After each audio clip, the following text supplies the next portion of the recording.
What is up, guys? It is Quinn here, back with another video. Today I'm going to continue going through my 2022 fantasy football rankings. These are the last rankings I'm going to put out up until the season, before we start getting into in-season rankings, weekly rankings, all of that. So if you haven't seen the running backs and wide receivers, go check those out. I went through top 60 at each position. Today we're combining the quarterbacks and the tight ends, top 24 at each spot. So let's just jump right into it. We're going to be starting off here with the quarterbacks. And I think there's kind of a clear tier of elite options. And leading those elite options is Josh Allen. I honestly don't think I've seen one set of rankings that does not have Josh Allen at number one. He has everything you'd be looking for in an elite fantasy quarterback. Then up next here, we have three players who I think are very, very close together. Honestly, you could maybe even say four players. I've got Lamar Jackson at number 2, Kyler Murray at number 3, Justin Herbert at number 4, and then Jalen Hurts at number 5. Three of these guys, I think, carry that elite rushing upside. Lamar Jackson and Jalen Hurts more so than Kyler, but Kyler has shown, have elite upside with his legs. And then Justin Herbert's up there just because it seems very possible. He just goes nuclear as a passer. He's not going to rush for 600 yards. He's not going to rush for a ton of touchdowns, but I could easily see like a 45 touchdown season for Justin Herbert. Jalen Hurts, I think, has, QB1 upside, the addition of A.J. Brown. And overall, I just feel like Kyler Murray has been pretty disrespected in fantasy rankings. I've seen him going as like QB7, like in people's rankings. I just don't understand how he's not up there in this top tier. He didn't even have like a crazy season last year, was still a top quarterback. So he's someone I really do have a lot of shares of. Him and Jalen Hurts both going, if I'm getting them late 5th, early 6th round, I'd be interested in both of those guys. Number 6, I have Patrick Mahomes. Probably going to be lower on Mahomes than consensus. For me, it just comes down to his ceiling. Now, we have seen Patrick Mahomes have a very high fantasy football ceiling, but in those years where he's finished as the QB1 in points per game, it is just because he went nuclear as a passer. We're talking like 5,000 yards, 50 touchdowns, just crazy efficiency, all of it. So for him to have that elite ceiling, he needs to put up those type of numbers.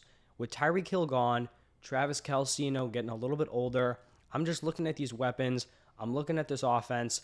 I just don't know if that is a super likely outcome or not even likely. Like, I don't know if that's what we should be expecting this season for a ceiling. I'd much rather go after some of these, rushing quarterbacks, Jalen Hurts, Kyler. I think Herbert has a better chance of having a nuclear season with kind of like the same archetype in scoring points as Patrick Mahomes. So I likely won't have many shares of him. I wouldn't be surprised if he finished as the QB3, QB4. But when we're talking about like that elite upside, 25, 26 points per game, I just don't know, if Patrick Mahomes has the opportunity to reach that this year. And then probably to close out like the elite high ceiling options, we have Trey Lance here at number 7. In more casual leagues, you're going to be able to get Trey Lance way later than this. But in my opinion, we're looking at upside at the quarterback position. If Trey Lance finished as a top 3 quarterback in points per game, I really would not be shocked. You look at the weapons around him, Deebo Samuel, Brandon Ayuk, George Kittle, solid offensive line, great offensive system. He's going to be using his legs a ton. I really feel like Trey Lance could ball out. We saw Jalen Hurts have a really strong season last year. That was not on a good offense, not necessarily lighting it up as a quarterback. I think Trey Lance can be an average NFL quarterback and still be a top tier fantasy asset. So those guys kind of round up the players who I think have, top 3 quarterback points per game upside. And that leads us into our next tier of players, starting off here with Tom Brady at number 8, Joe Burrow at 9, Russell Wilson at 10, and then Matthew Stafford at number 11. I feel like Stafford typically gets left out of that tier.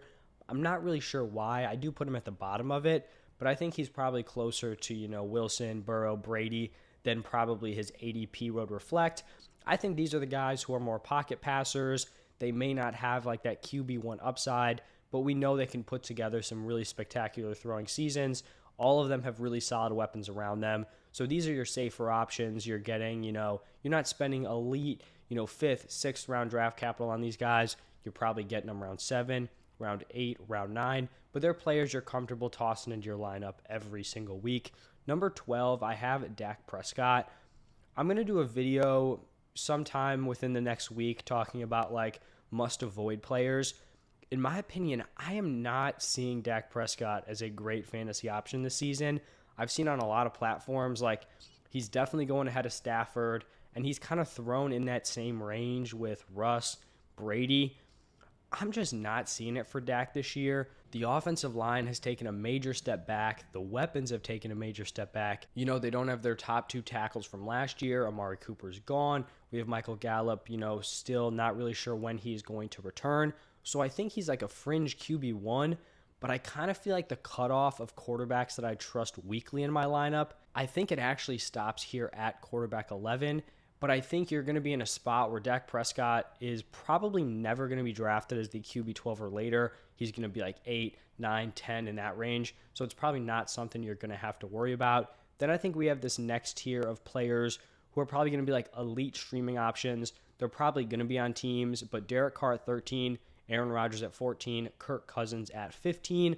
Probably lower ceiling players, all pretty much pocket passers here. They're going to give you solid production. They're not going to be league winners, but they're not going to, tank your weeks for you.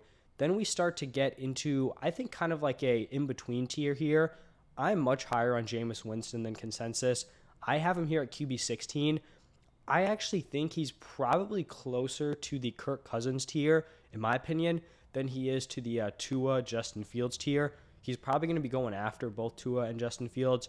Just looking at Jameis, the offensive upgrades around him, he was a solid fantasy quarterback last year, just in a garbage situation. Everything's better for him. Then, like I said, we've got the younger quarterbacks, Tua, Fields, Lawrence. For Tua, he has much better weapons around him. Justin Fields has the rushing upside. For Trevor Lawrence, you're hoping the new coaching staff, I guess slightly better weapons kind of help him out here. He has some sneaky rushing upside. Not going to be like Justin Fields level, but he's in that like Mahomes, Herbert range in terms of rushing ability. And then at this point, quarterback 20 and on, Daniel Jones, Matt Ryan, Ryan Tannehill, Baker Mayfield. These are guys where if things go right, they could slot in as like mid-tier QB2 options. And then at quarterback 24, Deshaun Watson, missing 11 games, but he's someone who's probably going to be startable the last 6 games of the season. So I guess just depending on your league format, someone to keep an eye on, or maybe someone to stash if you have like a crazy deep bench. So those are my top 24 quarterbacks. Now we're going to switch over to the top 24 tight ends. Tight end, definitely a much less deep position than the quarterbacks. Number 1, pretty consensus here. I feel like my top 3, maybe even top 6 are pretty chalk. So Travis Kelce at number 1, Mark Andrews at number 2, Kyle Pitts at 3. I feel like those don't need a ton of explanation. I think Darren Waller and George Kittle are pretty close together.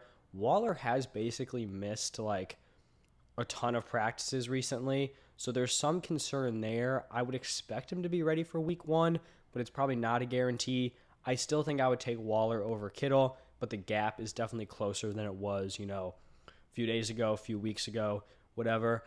Dalton Schultz here at number 6, probably, a solid drop-off from the Waller-Kittle tier, and then also a drop-off from Schultz to this next tier with like Hawkinson, Knox, Ertz, Goddard.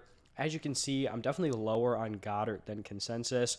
I just like TJ Hawkinson more. I like Dawson Knox in a better offense, more vacated targets. And then I really like Zach Ertz, who was basically Kyler Murray's like top target down the stretch last season. Goddard, obviously going to be the number 3 in this offense, behind A.J. Brown and behind Devonta Smith. So I'm not totally out on him. But when he's going like pick 80 to pick 90 and these other guys are going around later, there's no shot I'm picking him like a round or more ahead of Ertz, Knox. Him and Hawkinson are normally going in the same range. But that's where I'm at with Dallas Goedert here. Number 11, Pat Freiermuth. I do think there's probably a fall off from Goddard here to Freiermuth, where at this point, if you're drafting one of these guys, you should probably have a second tight end or be very ready, to churn the waiver wire, try to find another option, because I'm not overly confident that these players are going to be like every week starters for you. Freiermuth at 11, Cole Kmet at 12, Irv Smith at 11. We start to get even more thin here. Alberto at 14. Don't love his usage in the preseason, but the upside is there. Now we're getting into like these streaming options. Hunter Henry at 15, Njoku at 16, Tanyan at 17, Mike Gesicki at 18, Taysom Hill at 19. Taysom Hill is honestly really interesting because if he has a role in this offense, if he's throwing a few pass attempts per game, getting some rushing opportunities, catching a pass or two, he may end up being a better option than like a Gesicki, and Njoku. So he's definitely someone to keep an eye on. Like if week 1 we're looking at his stat line and it's like 2 for 3, passing, 3 carries, 2 targets, he's definitely someone who should probably be rostered if that is the case. This isn't, a situation where Drew Brees is there. You want Drew Brees on the field at all times. Jameis Winston, all right, definitely not a Drew Brees comparison. So Taysom Hill at 19, and then we've got more streaming options. Gerald Everett at 20, Evan Ingram at 21, Noah Fant 22, Higbee 23, and then Hayden Hurst at 24. So that is going to wrap it up for my top 24 tight ends. Went through top 24 quarterbacks, top 24 tight ends. Let me know what you guys think about these rankings down below in the comment section. Like I said at the top, you want to see the running backs, wide receivers, those are on my channel right now. I'll be going through my overall rankings tomorrow. I'm thinking doing through 10 rounds, so top 120 overall. Not going to be a ton of analysis. Probably just reading the names off, maybe talking about some general trends. Not trying to make it like a 3-hour video, but stay tuned for that if you're interested. Thank you all for stopping by, and I'll see you guys in the next one.